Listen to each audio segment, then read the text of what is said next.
Lego The Hobbit for PS4 review. What can I say? I bought the game for PS4 and it immediately went into my trade-in pile to go to GameStop.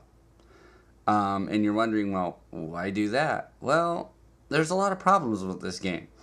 First off, frankly, why in the fuck do I need to bring up a menu to transport my Lego spirit from one character into another character? Why in the hell couldn't you keep it like Lego fucking Star Wars, where you press a button and your spirit goes from one person to another person? Jeez, it's a novel concept now, isn't it? But instead now I have to hit the triangle key, bring up the stupid round circular disc piece of crap, quickly select my character, quickly get back, and the worst thing is if it's a timed event and you have to switch characters, you can't. It's freaking impossible. Then they decided to do some really fucked up shit, okay? Great example of this is in Lego Pirates of the Caribbean, you went to Port Royal. Woohoo! There's your main hub. That's where you start the game from. Awesome. You go over to Lego Star Wars, you started in the Cantina. In Lego Star Wars, the original game, you started in, Dexter's Diner. You at least had a point of origin, okay? What got so damn confusing in this is you start in Hobbiton. And I'm like, okay, I can do that. I can deal with that. You know, Hobbit, you're going to be dealing with being in the township. You're going to, yeah. So I went looking around for people, and I talked to people, and they're saying, well, you got to forge me this, you got to forge me that, you got to forge me this. Okay, I have no problem forging you anything, except for one simple problem. You want me to forge you these items, but yet I have nobody that can forge anything in my party. That's really dumb. Then you decided we're going to put these dumb studs all over the place. And when you didn't just put them all over the place, you made it so confusing it makes no logical sense. You followed the blue studs down the pathway. When you get to the end of the pathway of where you're supposed to go, the blue studs disappear. Well, that's great. I have no clue where I'm supposed to go. Then you turn around and you come walking back and you realize there are gold studs. And you follow the gold studs. And they lead you all the way back to your house. Now, wait a minute. So frankly, you put two different types of studs to confuse the ever-loving shit out of people and piss them off even more so that they think they're going down the right path. Then they turn around and realize, oops, I went down the wrong path, and they followed the golden studs back up to their house. And then they followed another set of blue studs, which magically generated back down the path again to figure out where the hell they're supposed to go. Yeah, that's confusing as hell. Then you told them, oh, okay, well, in order to forge these things, you've got to go to the town of Bree. Okay, I went over to the town of Bree. Bree is behind a wall. There is literally a freaking fort all the way around the damn thing, and you can't even get into the stupid door. So I'm like, okay, so you just led everybody on a wild goose chase.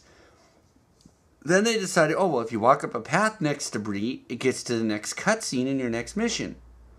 Well, geez, that would have been nice to have actually had the blue studs next to the fucking town so you knew where the hell you were going.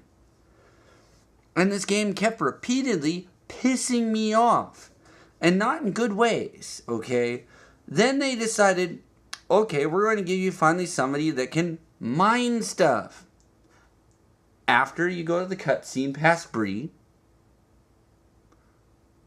after you go through a battle scene, and you are beyond the town of where you needed the guy that does the mining. So I'm like, wait a minute. I'm no longer back in my hometown where I actually needed the guy that can mine and forge things. Instead, I'm on a completely different path, already on my adventure, and I've got 5 people that need crap built in town, and I don't have the guy to do it because you sent me on a wild goose chase halfway across the game map, and then I'm going to have to go all the way back through the game map and hope my guy is still there. Not fun. That is bullcrap. Then let's talk about storage space for this game. This blows my mind. A freaking Lego game. Okay? 8 gigs of storage space on your hard drive. Then on top of that, and this gets better, ladies and gentlemen. Let's add a 3 gig update file. Wow. For a Lego game. That sucks. End of story. And what sucks is I played the other Lego games, and I liked the other Lego games. Lego Indiana Jones was fun. Lego Pirates of the Caribbean was fun. Lego Star Wars was fun. You hit this Lego game, and you really ask the question of, what in the fuck were you thinking? There is no honest way to say that this was a good game. There's no honest way to say this was a bad game. This is just a horrible idea for a game. You basically took a great story, a great idea, and completely bastardized it by making it so complex and so hard that half the time you don't know where the hell you're going, half the time you don't know where the hell you're supposed to go, and the worst part is the things that are supposed to lead you down the path freaking disappear and regenerate somewhere else. That does not help matters. That makes things worse and crappy as hell. So in all due honesty, if you were thinking of picking up Lego The Hobbit, run. And I mean it. Run. There is no polite way of saying this is a good game.